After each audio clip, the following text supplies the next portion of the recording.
Assalamualaikum warahmatullahi wabarakatuh. Kembali lagi bersama Kamar Horor. Di kesempatan kali ini, Mimin akan menceritakan kisah misteri di mana terdapat rumah sewa yang dipenuhi oleh penghuni tak kasat mata. Bagaimana cerita selanjutnya? Mari kita simak sama-sama. Sebelum itu, baiknya tekan tombol subscribe dan aktifkan tombol loncengnya biar gak ketinggalan cerita-cerita terbaru dari channel ini. Oke, kita lanjut ceritanya. Sarah adalah seorang wanita yang sekarang tinggal di kota kecil Jawa Barat.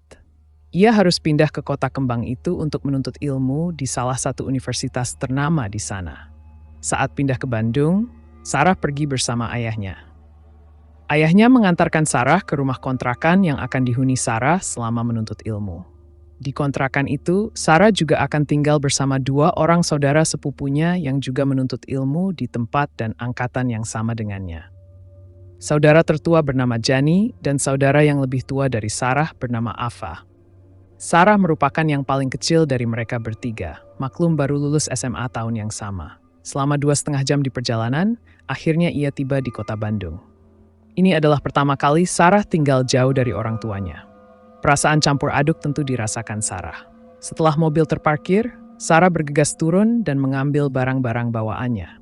Sembari mengangkat bawaan, Sarah dan ayah langsung menyusuri sebuah gang kecil. Berjalan sedikit jauh ke dalam dan sampailah mereka di depan kontrakan itu. Assalamualaikum. Kami mengucap salam sembari memasuki rumah yang pintunya memang terbuka. Waalaikumsalam, Mang, sahut Ajani dan Teh Ava. Tos du gigening. Sok atuh sakieu ayana, Sar, udah sampai. Silahkan begini adanya, ucap Teh Ava kepadaku. Saat itu Sarah tersenyum dan mengangguk dan melihat sekeliling. Rumah tersebut adalah rumah tua dengan 2 lantai dan sedikit tidak terawat. Saat itu, Sarah memaklumi hal tersebut, apalagi budget yang ia miliki untuk menyewa rumah kontrakan sangat terbatas. Tangga menuju lantai 2 adalah tangga kayu dengan pegangan kayu. Terlihat asal-asalan dibuatnya. Sarah mendekati tangga dan melihat ke atas. Di ujung tangga tersebut adalah tembok. Sebelah kiri ada pintu kecil menuju keluar ke tempat jemuran dan talang air. Dan di sebelah kanan terdapat ruangan tanpa pintu yang hanya bisa dimasuki dengan cara sedikit membungkuk. Ruangan tersebut tepat berada di atas kamar tidur Sarah yang terletak di antara tangga dan kamar Teh Ava. Kamar Teh Ava adalah kamar yang paling dekat dengan pintu utama. Jani lebih memilih kamar paling ujung di dalam, sekitar 3 langkah dari tangga, tepat di seberang dapur, yang merupakan akses menuju satu-satunya kamar mandi di rumah itu. Terdapat ruangan kosong yang cukup lebar di depan kamar Sarah dan kamar Teh Ava, dan ruangan ini nantinya akan jadikan tempat berkumpul dengan alas karpet lusuh. Lebih lanjut, Sarah langsung membenahi barang-barangnya di dalam kamar baru. Ada beberapa noda lembab di dinding berwarna coklat dan sebagian terkelupas. Pantas saja terasa dingin, memang lembab pikirnya. Tapi sudahlah, tempat ini lumayan nyaman. Sore pun tiba, ayah Sarah pun berpamitan untuk pulang. Dengan berat, Sarah melepas kepergiannya karena tak tega membayangkan penghuni rumahnya hanya tinggal ayah dan mamahnya saja. Perlu diketahui, kedua kakak Sarah sudah memiliki kehidupan masing-masing di luar kota. Tentu sebagai anak bungsu merasa berat untuk meninggalkan orang tuanya. Singkat cerita, 1 bulan menempati rumah tersebut, Sarah tidak merasakan ada yang aneh. Atau mungkin Sarah mengabaikannya karena sibuk pada ospek dan persiapan kuliah. Oh ya, Sarah bukanlah sosok yang indigo. Namun, ia terkadang bisa merasakan keberadaan makhluk halus di sekitarnya. Sampai pada suatu hari, saat itu kegiatan belajar sudah berjalan dan tugas-tugas mulai berdatangan. Sarah harus pulang ke kontrakan sekitar pukul 7 malam dan langsung tertidur. Setelah lama Sarah tertidur, ia terbangun dengan keadaan sekelilingnya yang gelap sekali. Memang kebiasaan Sarah saat hendak tidur selalu mematikan lampu kamar. Ia tidak bisa tidur dalam kondisi terang. Tapi saat itu benar-benar gelap total, dan Sarah harus membiasakan matanya dalam gelap. Setelah nyawanya kumpul, Sarah baru sadar jika kegelapan ini karena lampu ruangan di depan kamarnya mati. Biasanya kalau malam lampu tersebut dinyalakan dan cahayanya masuk lewat jendela di atas pintu kamar dan lewat sela-sela pintu yang rapuh. Saat itu, Sarah meraba-raba mencari HP dalam gelapan. Ternyata ada telepon dan SMS masuk selama ia tidur. Dari kedua saudaranya yang mengabarkan mereka tidak bisa pulang karena mengerjakan tugas kelompok di kos temannya. Yang berarti, Sarah harus sendirian di kontrakan. Saat Sarah melihat jam, ternyata saat itu sudah pukul 2 malam. Ia sedikit merinding dan berusaha tidur kembali, tapi kantuknya sudah hilang. Jadi, Sarah memaksakan untuk menutup mata dan pikirannya melayang ke sana kemari. Seketika ia teringat, bukankah saat pulang tadi ia membuka pintu utama dan langsung menyalakan lampu ruang depan? Sarah sangat ingat betul jika ia langsung masuk kamar, ganti baju lalu tertidur. Dia tidak memadamkan lampu itu, bahkan lampu itu selalu menyala setiap malam dan menjadi satu-satunya sumber cahaya di malam hari. Lalu kenapa sekarang padam? Sarah hanya bisa berusaha tenang dan memastikan ingatannya. Saat hendak bangun dari tidurnya dan menyalakan lampu kamar, tiba-tiba Sarah mendengar suara lirih sekali dari balik pintu kamarnya. Hi. Dick. Detak jantung Sarah saat itu serasa berhenti. Seketika ia mengurungkan diri untuk berdiri. Sarah hanya duduk di atas tempat tidur sambil memegang erat selimut. Sarah diam dalam posisi waspada, ragu antara yakin mendengar suara tawa dan berusaha meyakinkan diri sendiri bahwa ia hanya salah dengar. Ia terus berusaha fokus, tapi yang didengar hanya hening.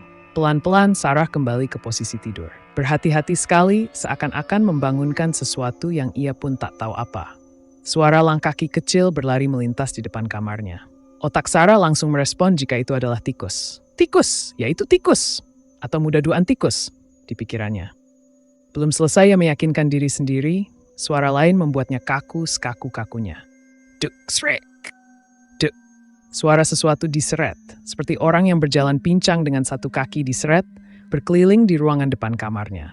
Sesekali mendekati ke arah kamar Sarah, ke arah kamar Teh Ava, dan berputar lagi. Shh. Suara tertawa lirih itu muncul lagi. Kali ini, Sarah yakin jika ia tidak salah dengar.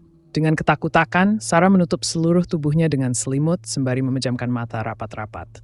Keringat membasahi bajunya. Saat itu Sarah berusaha membaca ayat apapun yang diingatnya, tapi tidak satupun lancar diucapkannya. Terbesit dalam pikirannya untuk bangun dan menyalakan lampu kamar.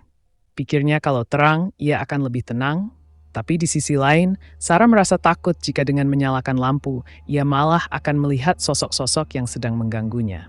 Entah berapa lama Sarah diam dalam posisi yang sama. Tidak bergerak dan suara-suara itu tidak kunjung pergi. Ia tidak berani membuka selimut. Takut justru mereka akan muncul di depan mukanya. Padahal kondisinya saat itu sudah basah kuyup oleh keringat. Mungkin karena tubuh Sarah lelah setelah tegang dalam waktu lama, akhirnya ia pun tertidur dengan sendirinya. Sarah terbangun saat adzan subuh berkumandang, suara-suara aneh itu sudah hilang. Meski sedikit lega karena ada suara-suara orang di gang berjalan menuju masjid untuk salat subuh, tapi rasa takut Sarah masih sangat besar. Ya, itu adalah momen pertama Sarah berkenalan dengan penghuni kontrakan. Walau tidak bertatap muka langsung, tapi perkenalan itu membekas hingga sekarang. Ia tidak akan menceritakan kejadian tersebut kepada kedua saudaranya. Bukan apa-apa, Sarah sendiri takut menceritakan ulang saat dirinya masih tinggal di rumah itu. Dan mereka mengontrak selama 1 tahun, artinya Sarah harus bertahan selama 11 bulan ke depan. Setelah kejadian itu, ia hanya merasakan beberapa gangguan-gangguan kecil menimpanya seperti barang berpindah tempat sendiri, selimut ditarik saat tidur, atau melihat sekelebat bayangan melintas. Singkat cerita, bulan Ramadan telah datang. Gangguan kecil itu mulai berkurang meski tidak 100% hilang. Lebih lanjut, Gerald adalah tetangga Sarah yang bertempat tinggal di ujung gang. Dia adalah anak band yang gaul dan cocok berteman dengan Sarah karena kepribadiannya yang asyik. Sejak pertemuan pertama mereka jadi semakin akrab, hingga akhirnya pada suatu malam mereka memutuskan untuk sahur bersama di salah satu kafe di Lembang. Gerald jemput jam 9 ya, Nong. Ucap Gerald sebelum menutup telepon. Nong adalah panggilan Sarah dari Gerald. Rencana sahur malam ini hanya akan ada mereka berdua karena teman-teman yang lain tidak bisa ikut. Tak masalah, bagi mereka suasana alam terbuka dan hawa yang dingin adalah favorit mereka. Saat itu Sarah baru saja selesai meeting dengan anak-anak band. Ia bergabung menjadi salah satu vokalis di band tersebut. Hobi Sarah memang bernyanyi dan kebetulan band Sarah dan band Gerald ada dalam satu base camp. Base camp yang dimaksud adalah rumah di daerah Buah Batu milik Horace, salah satu personil band. Gerald tidak ikut meeting karena suatu hal. Sehingga ia memutuskan untuk pulang diantarkan oleh drummernya. Sesampainya di rumah, Sarah segera berbuka dan salat maghrib. Masih lelah, ia mengunci pintu dan berbaring sambil membaca pesan yang masuk. Dan Sarah pun tertidur. Dalam tidurnya, Sarah bermimpi bertemu Gerald. "Ayo berangkat," ajak Gerald. Sarah menggeleng enggan pergi, entah kenapa ia tahu jika sedang bermimpi. Tiba-tiba Gerald berubah menjadi menyeramkan dan berteriak marah. "Ayo pergi!" teriaknya. Seketika ia langsung terbangun dari tidur karena kaget. Dan dalam keadaan masih sangat mengantuk, mata Sarah tertuju pada seseorang yang duduk menunduk di ujung kasur dekat kakinya. Seorang laki-laki memakai topi mirip Gerald. Mata Sarah semakin berat, rasa kantuknya semakin tak tertahankan. Tidak biasanya ia begitu. Ia kemudian menutup matanya dan tiba-tiba ingat jika pintu kamarnya sudah dikunci sebelum Sarah tidur. Lalu bagaimana Gerald bisa masuk? Tetut, tetut. Suara ringtone HP Sony Ericsson tanda telepon masuk berbunyi. "Halo, Nong. Gerald bentar lagi jemput. Udah siap kan?" Cecar Gerald bersemangat. "Gerald, lo tadi ke kamar gue?" Tanya Sarah mengabaikan pertanyaan Gerald. "Gak tuh. Gerald baru pulang ini langsung telepon kamu." Sarah diam dengan kantuk yang mendadak hilang. Sarah langsung berdiri menyambar pegangan pintu dan masih dalam keadaan terkunci. "Nong woi," teriak Gerald di telepon. "Iya, 15 menit lagi jemputnya, gue shalat isya dulu," sahutnya. Ia tutup telepon dan segera keluar dari kamar. Ajani sedang bersila di ruang depan kamar Sarah sambil bermain HP. "Tadi Gerald kadiu tuh." "Tadi Gerald kesini nggak?" tanya Sarah. "Tuh ayah," jawab Ajani tanpa berpaling dari HP-nya. "Nu balik?" "Bener," ujar Sarah kembali berusaha meyakinkan. "Balik sadinten itu ayah tamu." "Beneran nih, seharian ini nggak ada tamu." "Yakin aja nih." Sarah terdiam dan berusaha mengabaikan. Mungkin mereka lagi iseng. Sarah segera mengambil wudhu dan salat. Setelah selesai salat, ia bersiap-siap untuk segera pergi ke Lembang. Karena Lembang sangat dingin dan mereka pergi menggunakan motor, Sarah memakai jaket yang paling tebal. Tidak lupa syal rajut kesayangan warna pink. Gerald sudah datang, mereka pun pergi menuju Lembang tanpa tahu sesuatu sedang menunggu mereka. Motor yang mereka tumpangi berjalan pelan karena masih di dalam komplek perumahan. Mereka tidak berbicara satu sama lain dan hanya sibuk dengan pikirannya masing-masing. Ketika mendekati sekolah SMA, Sarah melihat seorang kakek berjalan pelan. Sarah terus memperhatikan kakek tersebut tanpa sadar. Kakek tersebut berada jauh dari motor mereka, posisinya di sebelah kanan jalan dan berjalan membelakangi Sarah dan Gerald. Semakin lama semakin mendekat, hingga di pertigaan SMA, kakek itu mengambil jalan ke kanan, persis seperti yang akan mereka lakukan. Setelah kakek itu belok kanan, dalam hitungan 2 detik, mereka pun mengambil jalan yang sama dengan si kakek.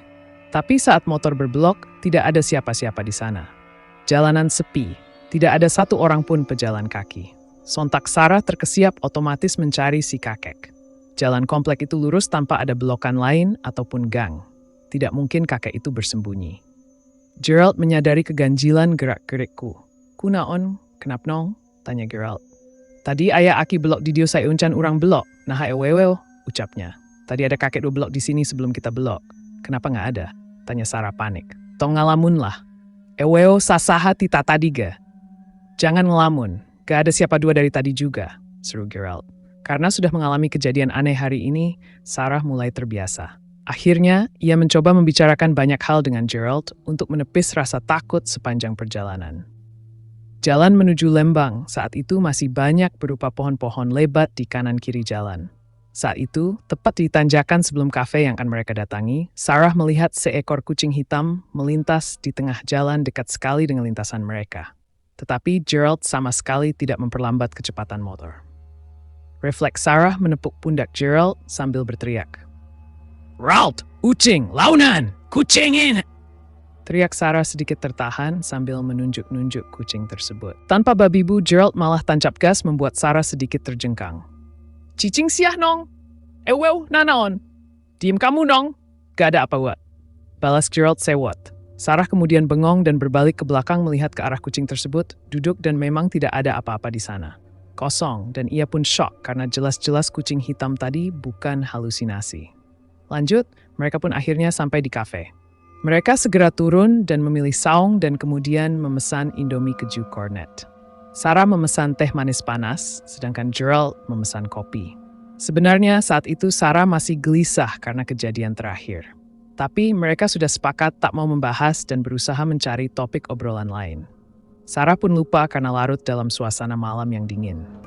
Langit cerah berbintang ditemani minuman hangat rasanya nikmat sekali.